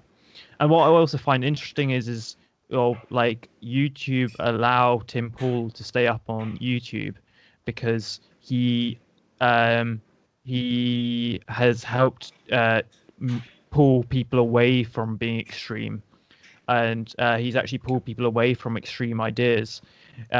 Even like when I don't know if have you watched any of his videos? You know, I'm familiar with who he is, but I have not watched his content. Yeah. So I can't speak into that yet. I mean, it's like I don't obviously again I don't agree with everything he says. Like there's not many people I do. Well, I don't think we can. Anybody you meet, you're gonna Right. even you get married one day. There's gonna be stuff you disagree with your life. It's just For how sure. life is, you know. For sure. Um, um, he had Alex Jones Oh, yeah, on yeah, his yeah, show, yeah. like on a live, and the first episode like of that, like YouTube had to then later remove the video because Alex Jones incited violence, which was stupid. Oh, okay, yeah. And then the second time they made sure that Alex didn't do that, and they kept him calm, and they let YouTubers, I think, so far allowed for it to stay up because they fact check him on everything he says. Like it was actually very beneficial. Yeah. Yeah, it's very interesting. But anyway, that's just what just it's just I think as well as we need more people like that who are quite like more closer to the middle, trying to have conversations with everyone. They're trying to have conversations with everyone, um, but um, and because they're trying to have conversations with everyone, they're kind of pulling people away from the extremes of the left and the right. Yeah. And I think like actually if you play in those rules and within those bounds, I think you can actually really help. And you're not going to be censored on social media. Sure. Well, at least I hope not. And that will actually kind of like maybe correct some of the things that have been bad. One thing that I will say, but the thing that social media is not been great with is well, I would say specifically Facebook and Instagram is because of their algorithms. They kind of like pander to what you've engaged with, so then you Right. create your own echo chamber. So then you don't necessarily always see viewpoints that um, challenge your own. So then you're Yep. just living your own echo chamber. Luckily for me, like because I've followed loads of different people and engaged with lots of different kinds of people, it hasn't really become an echo chamber for me. But I can see how. But I've intentionally had to do that. Whereas I can see how easy it is for people to create their own echo chamber there. Yeah. The same can go for Twitter. I feel like Twitter is probably slightly less so because it's all like open and public, or well, mostly anyway. So I think Twitter is a little bit better in terms of having your conflicting ideas and Oh, okay. like I think slightly just a little bit better than Facebook, Okay. but at the same time I think you can still create an echo chamber depending on who you follow. Sure.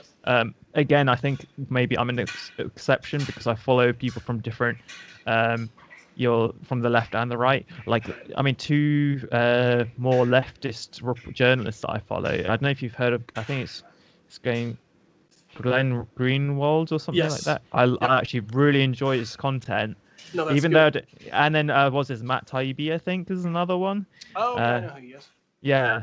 And I mean, both of them are like way more left leaning than I am. Like, well, I'm not really left leaning, but I really enjoy their content. No, And Glenn is someone to pay attention to. Again, like his like again, I don't agree with some of his values, but I think there's a reason that someone like Edward Snowden would trust him with national secrets. yeah. Because of the integrity of the journalist, and because he trusted him. Yeah. Rather than give him to a corporate media personality. Establishment. Yeah. Yeah. Yeah, that's true. And also, you're following. He recently left. He left the Intercept. He left the Which was he started. company He he started started because of the bias. He was trying to publish a piece, and was it the editor or somebody? Yeah. Told him he had to remove critical sections that were critical of Joe Biden. This was just before the election, the 2020 election, and so Glenn refused to do that. In the same way that Ben Shapiro left Breitbart when he felt during the 2016 election that it became more of an echo chamber, or like more of a how do I say it wasn't because their integrity kind of started falling because I think one of the reasons was they had a reporter that criticized Trump or someone, and then I don't know exactly what happened, or the reporter was it assaulted, or I don't know, something happened where, and then they didn't back up their reporter, they backed up the person who was involved because their person was more along their kind of values or something like that. I can't Which remember exactly what it was. sorry, That was which are you talking about? Breitbart. Oh, okay. Breitbart. I wasn't tracking that. I was just Ben. I don't wasn't. Okay. Yeah, sorry. Yeah, like Yeah, Ben. because I know Ben's talked about it, like why he left, and one of the Okay. reasons was because of the integrity and like them not backing up one of their reporters. Okay. I didn't know about that. I know that Yeah, he had said that Andrew really valued telling the truth yeah. and being objective, and in the same way that I think Ben tries to be objective, like or he tries. I mean, He he has tries his to, yeah, biases, but he shares this is what the left is saying. yeah. This And is that's the what thing I is think. Blah blah blah yeah, blah blah. and that's the thing. What I try to do is as well. Like, of course, everyone's got their own bias. Like, you can't. Like, there's not an unbiased person in the world. It's just about like if acknowledging that you do have them and trying to actually like show the other side and talking about the other side and engaging people on the other side of the conversation as well. And that's why like I value a lot of people like him, like Joe Rogan, Yeah. like Tim Pool.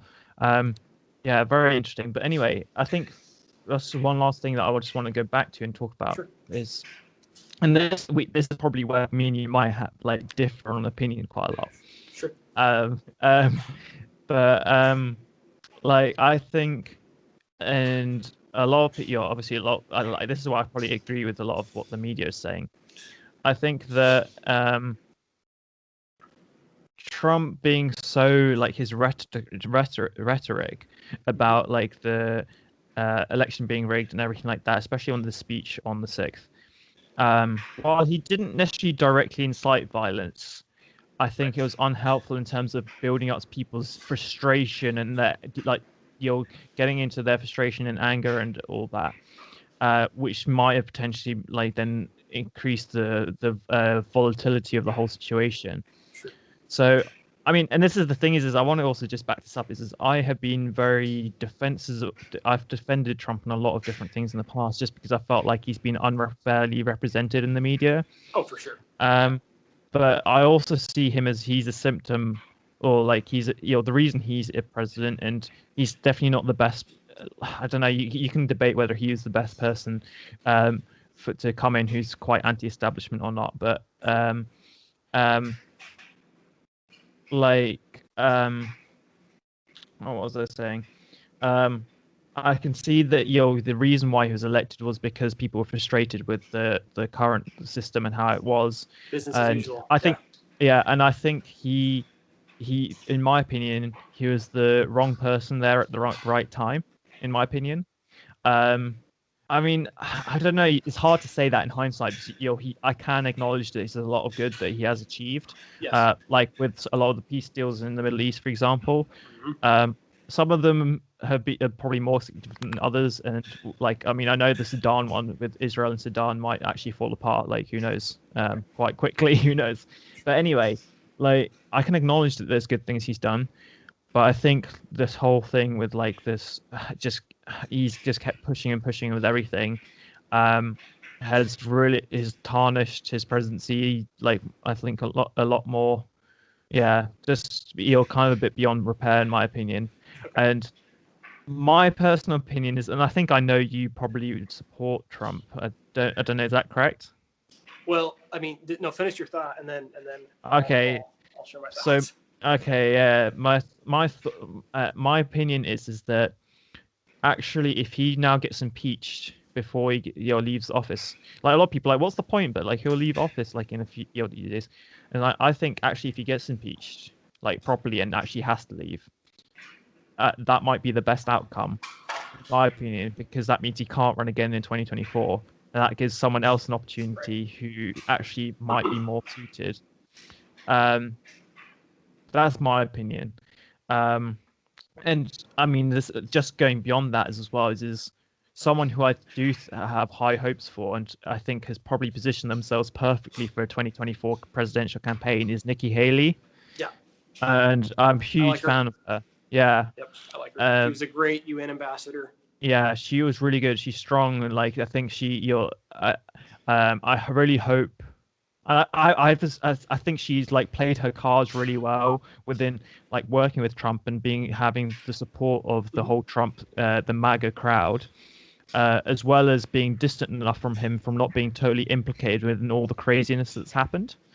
Um, and also that now that she's not been part of like government for the last 2 years, really, she resigned obviously, and I think she's positioned herself perfectly to be able to run in 2024. Sure. My concern is obviously if Trump doesn't get impeached, then Trump runs again, and then she can't run, and then it's just I think Trump is too. I think my opinion on him is he's too volatile of a character Right. to be able to unite the whole country, Yeah. and actually try and heal a lot of the divisions. That's my thoughts. What are your thoughts? So this is funny. So the again this comes back to my Christian influence. Um, the reason I have supported Donald Trump, like the foundational reason I supported Donald Trump. So it's like yes, he's done some good things policy wise, which I support and learned about along the way. But there was, and I know this has really rubbed some people wrong um, in in the uh, in the church, but there is a prophetic word that Lance Wallnau received prior to the 2016 election about Trump being likened to King Cyrus, historical figure mentioned in the Bible. He's in Isaiah chapter 45. There's some text about Cyrus, and then the history books also have things to say as well. And in a nutshell, Cyrus he was not one of God's people in the Old Testament, so who God used to help his people. And so, Yeah, translated in modern times, that would be like, Trump, who, you know, all sorts of skeletons in his closet, like lived as he yeah, wished. Some of that has been put on display for the world to see. Some of it is not great. mm, Um, a man who wasn't in touch with God.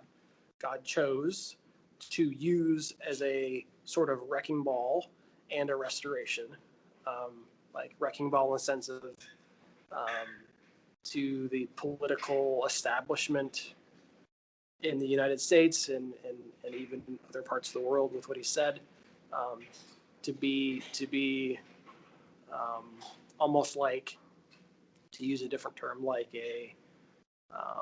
to use a Christian analogy, like a Caleb, like a man of a different spirit, um, or just somebody who, an outsider. yeah, yeah, He's a businessman. He is a successful businessman. He's a yeah. billionaire. He's had successes He's and not a professional failures. politician. Yeah, And yeah, so bringing that in, and in some ways, somebody compared the way he's tried to run the country as more like a CEO, where he will just fire somebody if he isn't happy with them. And again, like you can ask yourself, should they have been fired? Maybe, maybe not. Like, but yeah, that is his thinking. That is the yeah, framework he's using because he's a businessman. yeah, So I think in those terms, I think that's why I've supported him, because I believed that there were things that he could help to reintroduce into America, be used to whether he was aware of it or not. yeah, And also, again, like like you said, he is very. First of all, he's a fighter. Like like I just laughed. I was reading the other day. Or yesterday. I was looking at the news, how Twitter bans him, his personal account. He just got on the government account, and he tweeted out some things, and they deleted him 5 minutes later. But I'm like, this guy is 74, and he has not stopped fighting, which is just like, this is so yeah, crazy. Like literally, like the world. It feels like probably the world's against him. And some people, like, the people really are against him, yeah, and he's just like not giving up. But it's that's the sort of person I would want on my team, like tempered, right? But I think, where was I going with that? Sorry, I need to backtrack a little bit. He's not a social reformer. No. He's also not. He's not a. He's not a messiah. He's a secular ruler, um, I'm not sure a who. lot of people would appreciate you call him a ruler, but I understand what you No, I mean. mean, or sorry, not ruler. Sorry about that. I mean, like, sorry, from a Leader, yeah. Leader would from probably, yeah. sorry, that was a biblical paradigm. Yeah, Yeah. he's a secular elected leader who, um, I don't know, who happens to have. It's like there's the quote unquote the secular prophet, right? So somebody who's sharing values that maybe. Can I just jump in quickly? Yeah. Just so you are aware, this is just so because this is good. The podcast is aimed at mostly probably more of a secular audience. Okay. So no worries, no worries. But I mean, I'll let you continue in a second. It's just I'll just give some people a little bit of context. Is for example, I think Cyrus and Nebuchadnezzar and stuff in the Bible, they're just they're historical people who probably did a lot of bad things, but oh, for sure. But they did, but definitely did bad things. But ultimately, there were advisors to them, which ended up achieving some good goals. Right. For God's people, I just want to say just reference as well. I don't think me or Nick would endorse anything bad they did as well. It's just highlighting. Yeah. And that's it's kind of and it's important to distinguish and I think that this has been the reason that the idea of God, Trump being quote unquote God's man or God's chosen one to be president really offends some people, because it's kind of couldn't other presidents have been? That could be one argument. Or I mean, arguably, you could say that Obama was as well, because he was elected. And I'm not going to get into. Yeah. I'm not going to get into I guess whether it was Goswell or whatever. I think my personal standing on a lot of it is because obviously I'm from a Christian background, so I hear a lot of people say that. I'm like, okay, cool. Let's look at policy. That's how I view a lot of that, Yeah, and it's. I get you. I don't want to give the idea that he's that his wrongs are in any way justified. Yeah, that we well, he's but he did he didn't I don't know, he kind of screwed us over on healthcare. I don't know when he said he was gonna look at our initially. Yeah, but I mean, yeah. Some people would say that, but he didn't. But he's God's chosen. No, you need to be he's not. He is not above criticism, and he's not above the law. Yeah. And so those things need to be taken in mind. I will also add, because I may have opened a can of worms. I just want to say this too. So that's fine. I believe that. I think that. Again, this is speaking as a Christian. People have said, what about President Obama and the Lord? Okay. Well, I think, if you're president, if you're prime minister, if you are a governor, whatever your job is, in or out of government, I think if you're in a position of authority, I think that I believe there's something called grace that comes from God that empowers somebody to fulfill the role, a role. And so, while I don't believe that Barack Obama represented some biblical values with his decisions, I do think that, because of who I believe God is, that there was grace available, there was wisdom available for him to connect with, and for his leadership to connect with, to make the right decisions. Now, did he make the right decisions? That's a whole other conversation. Some would say yes, some would say no. In some areas, I would definitely say no. But all that to say, I mean, Yeah. he had it isn't this like, well, God wasn't behind Obama, but he was fully behind Trump. No, that would be very short-sighted to say, Yeah. because he's the leader of a freaking nation. Yeah. So I think Yeah. everybody You. has. In fact, there was the last thing I'll say on this is there was a man who was called to pray for President Obama, and he said at the beginning of his term, he saw kind of two images. One of Obama as like a Moses kind of leading people, and one as a Pharaoh who, like the story of Pharaoh in the Bible, like resisting God. Yeah. Yeah. And it was kind of like God wasn't showing this man what was going to happen. He was showing him the choices that this leader could ultimately become, could walk Yeah. in. And so it wasn't this like, well, it's Obama, so he's going to be a Yeah. failure. No, not at all. It's he. This guy has a series of decisions he needs Yeah. to make, and I want you to pray for him, and because he could end up on one end or the other. So Yeah. yeah. Yeah, I get it, and you could say the same what you've said there also for Trump. But yeah, I guess like Exactly. it's just Yep. it's just because like I know that you'll I'm not sure if the ton of people will be able to relate to Okay. like that. That's just all. But yeah, I don't know. Let's just move on, I guess. But For sure. Yep. um, Sorry yeah, if I don't that know. put anybody off. No, don't worry. I think everybody you'll find them. I think everybody who would have been listening to this point is probably one of those kind of people who will listen and you'll Sure. respect people's views and things. You'll hopefully. Yeah. But like I think yeah, I know. Policy Let's wise, yeah, sorry. policy wise, here's the Go thing. for it. I like this description.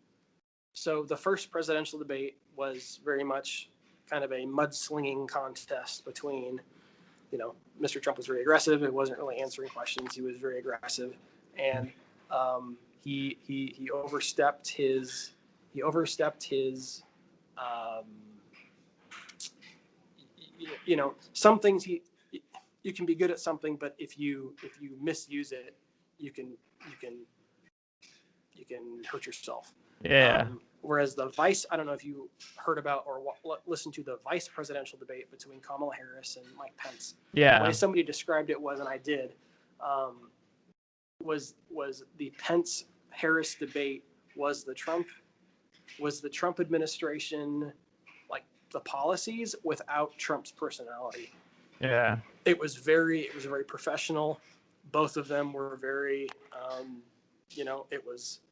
it wasn't this Yeah, it's back and forth respectful. like Yeah. guys trying to whatever it was. And so in my mind, that if we, it's like sometimes if it wasn't for Trump's personality, in fact, I was thinking about this last night. If the man wasn't so off-putting, because I mean, on one hand, I do think he has been some of his character has been misrepresented, but some of I it, agree. fair criticisms. He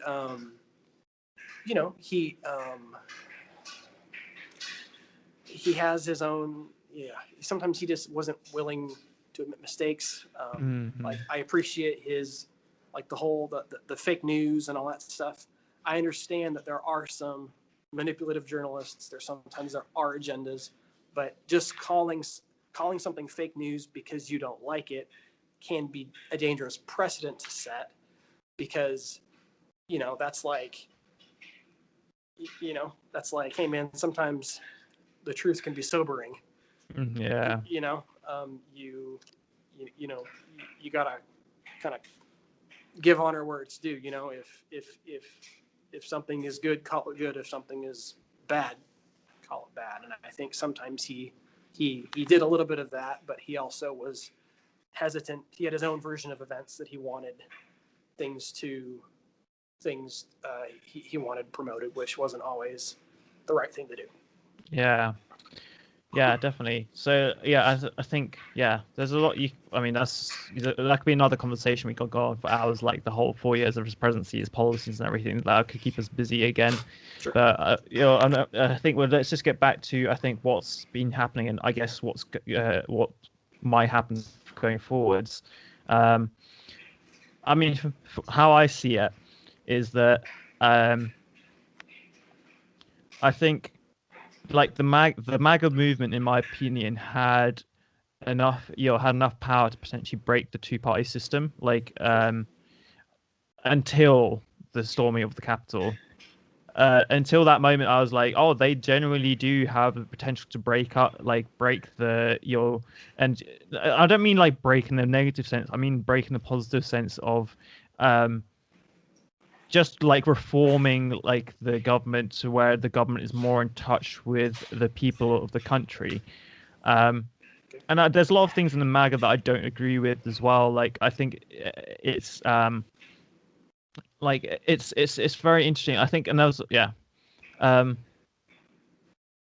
I mean, being honest, Sure. I felt like when I was watching it live, like happening on the 6th, um, like I felt a lot of emotions. I was like, this is terrifying, this is crazy. Yeah. But I have to admit, like I was slightly excited just because it was shaking up the establishment. Sure. Like there was definitely an element of like, oh, this is really exciting. Like it's like really shaking up the establishment. Pretty different. But Yeah. it's very different. But like that's not me endorsing it. I'm like, okay, Right.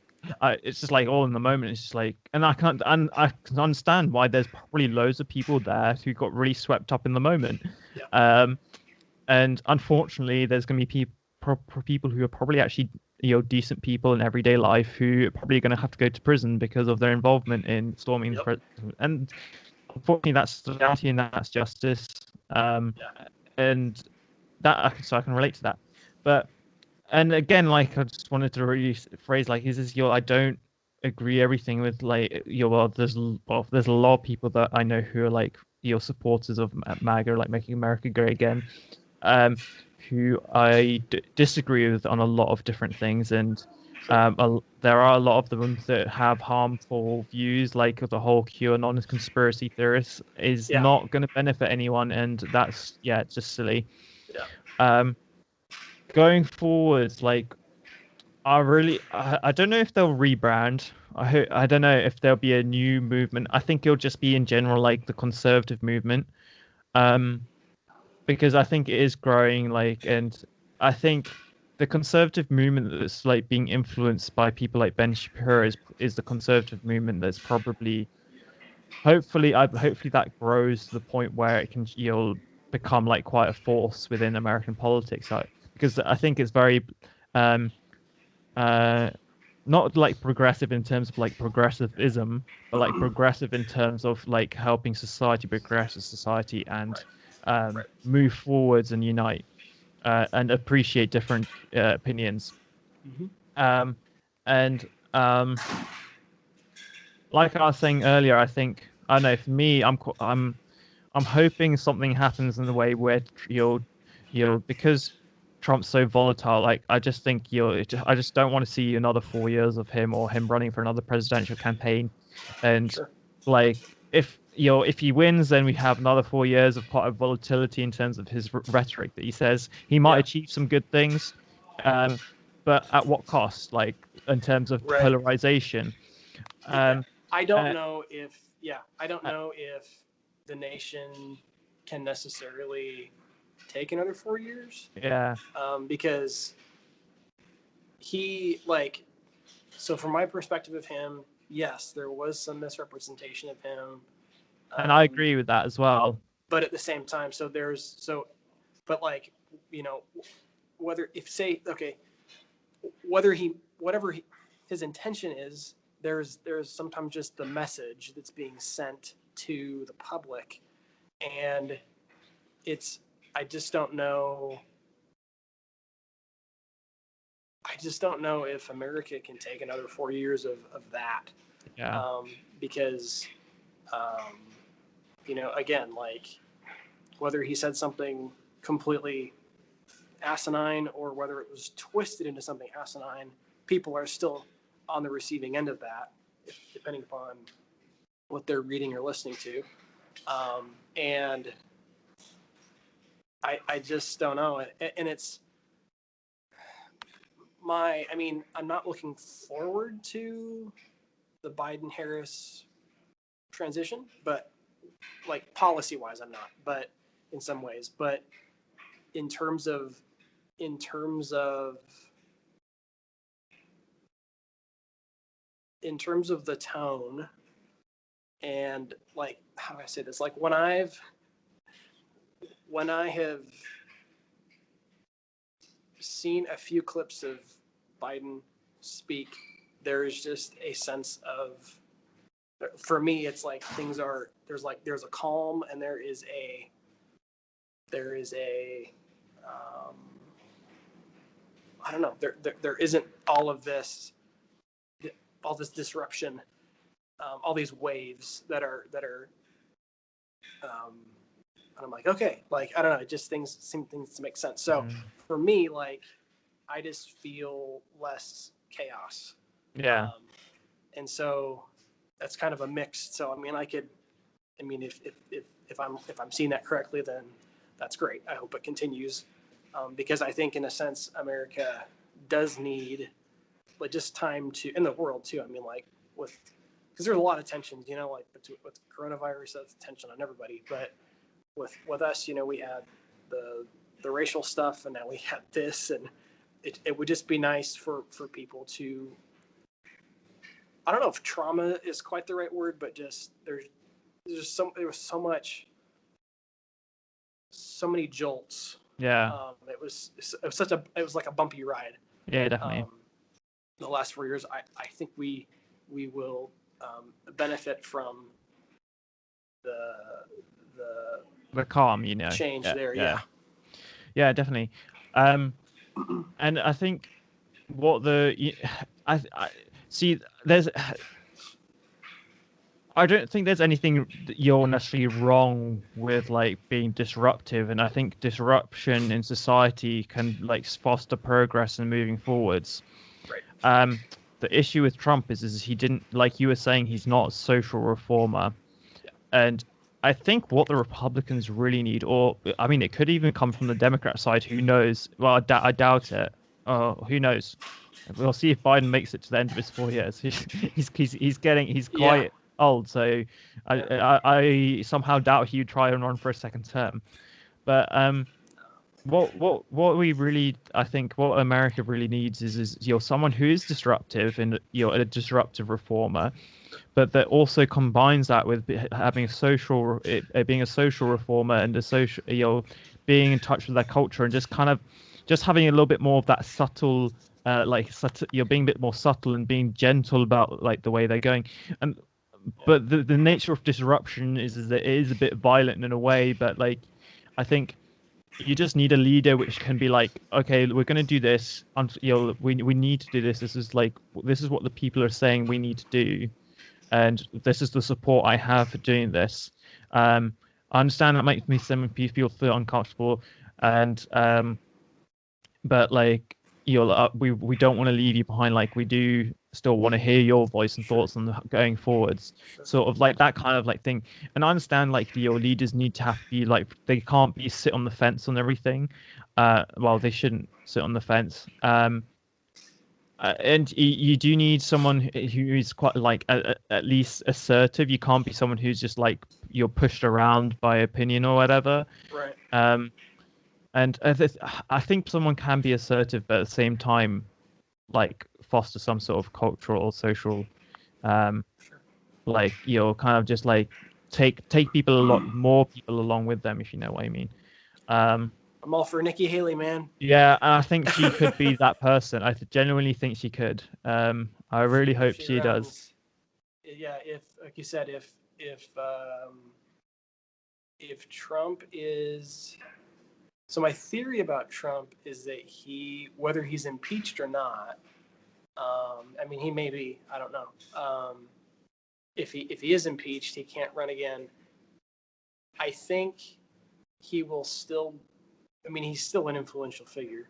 And I think definitely. He may, depending upon just again how visible he wants to be, because one thing he is, which is something that conservatives seem to lack these days, he's a leader, and a lot of people, whether they agree with him or not, with him it was kind of like get on board or get out of the way in some ways, but he has a lot of momentum behind him, and he's very popular. Yeah. You know, and a great way to look at that is the number of people at his rallies who went, and because he's very and he responds well to crowds. I think Yeah. he does like He's an attention. He's a little entertainer. bit. He's an He is. entertainer. He's good. He's good with yeah, that's it. He's an entertainer, Yeah. and so he understands the understands the power of media, and he also understands just the value of interacting with an audience. And so I think whether he's impeached or not, whether he runs again or not, I don't know if he would be reelected. He might be if he tries to run again, but I think unless he just decides he wants to, become a hermit in his tower, one of his towers.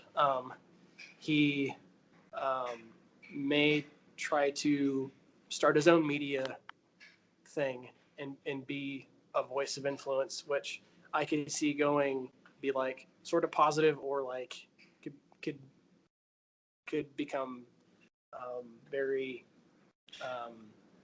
messy sometimes as his like I said before, sometimes his version of events are not necessarily true. Yeah. But again, he sometimes he is on point. Yeah. Um, Yeah, I think like I do want to. I guess I feel like finish off at one point. I think like last. I don't know if you wanted to say one last thing about something. I wanted to just touch on quickly like actual. Well, I'll have to say it out loud. Yeah, I'll just explain to you quickly. Sure. What I think needs to happen. I doubt it will happen, obviously, with the Biden administration, just because it's not any interest to them. But I do think what needs to happen in America is the whole election process and the way in which people vote needs to be standardized.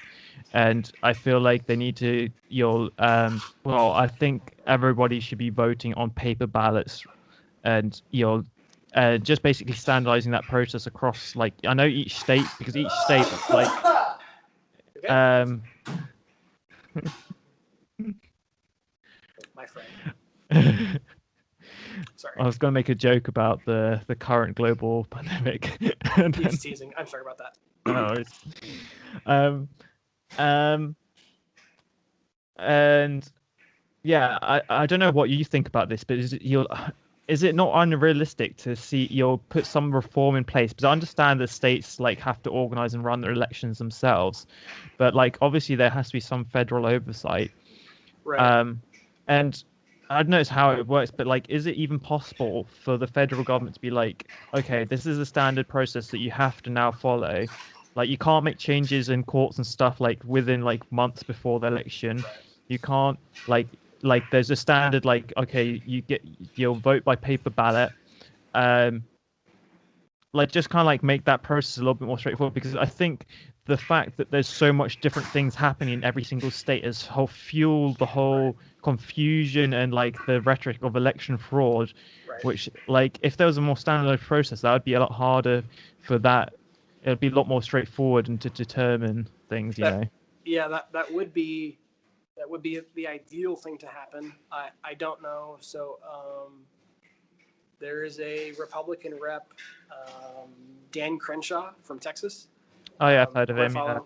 The one with the eye patch. Yeah, the eye patch. Yeah. He's a former Navy SEAL who lost his eye. Yeah. He recently was saying that for him, he was saying the real work needs to happen at the state level to address the concerns that people have with election laws.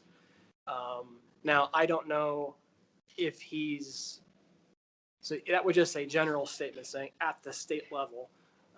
That would hopefully, like, you could get. Gosh, how would you even do that though?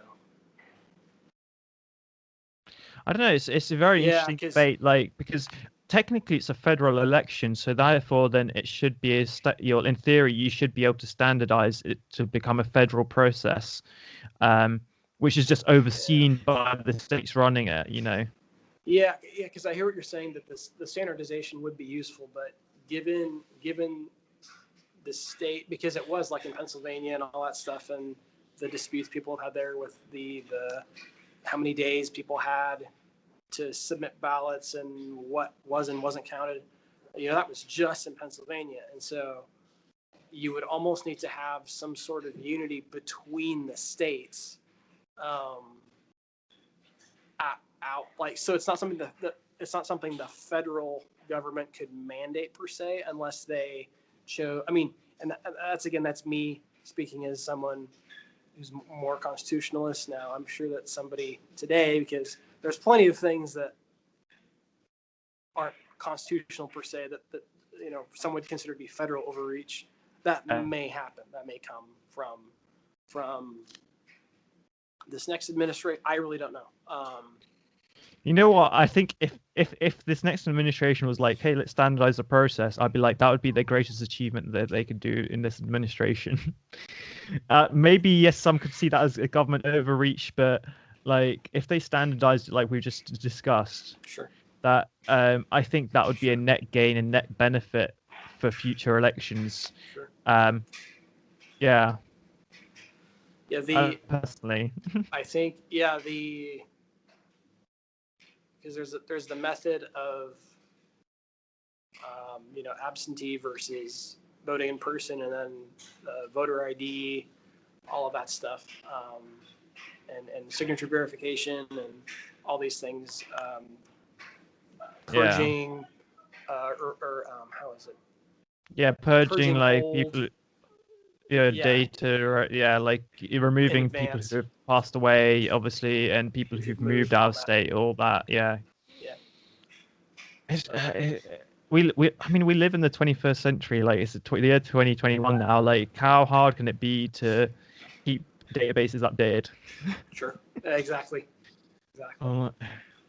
That's one of my biggest frustrations with governments, regardless of where they are, is how technologically they're lacking behind.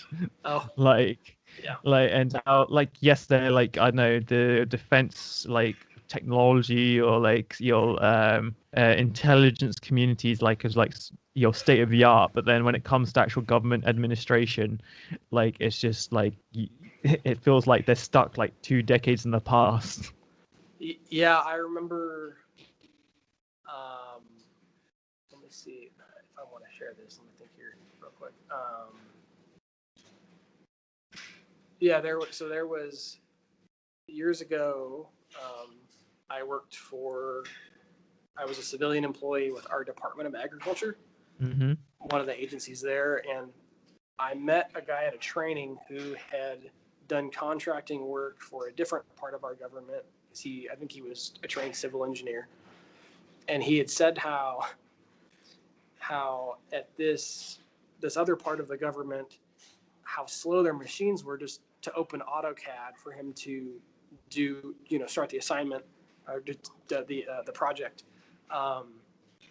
Whereas with USDA, he's like, I'm using a more upgraded version of this and that, and it's faster and all this stuff. And all that to say, you would think, I think sometimes it's, bureaucracies aren't the best at managing things well. And standardization, I know that there is there are attempts at standardization within the federal government, all that stuff, and sometimes it works very well, sometimes implementing it is very bumpy, but even I feel like a lot of Western democracies suffer from bureaucracy, and I think bureaucracy in a way is there to obviously I know regulate stuff what needs to be regulating, and then also keep safety standards high and things like that. But I think over time you've got layers of different legislation that's just built up and create this this web of red tape. And what needs to be almost done is people need to, I know an organization needs to sit down with the government and review everything, and all those layered up ones be okay, let's sort through this, and you'll condense it down to simplify it where it still covers and regulates everything that needs to, but where it's just simplified down to just your that values efficiency as well as effectiveness. Exactly. Relevancy in terms of law. because I think at the moment that's one of the biggest struggles, and I think it's costing government so much money. Is bureaucracy is just it's just crazy. Sure. But anyway, I think that's about it. Thanks Yeah. so much for your conversation. It's been great talking to you. I think we'll end the podcast there. Thank you guys for listening. If you'd like more content like this, please subscribe. And if you're on YouTube, please smash that like button and leave a comment below. Thanks. Bye.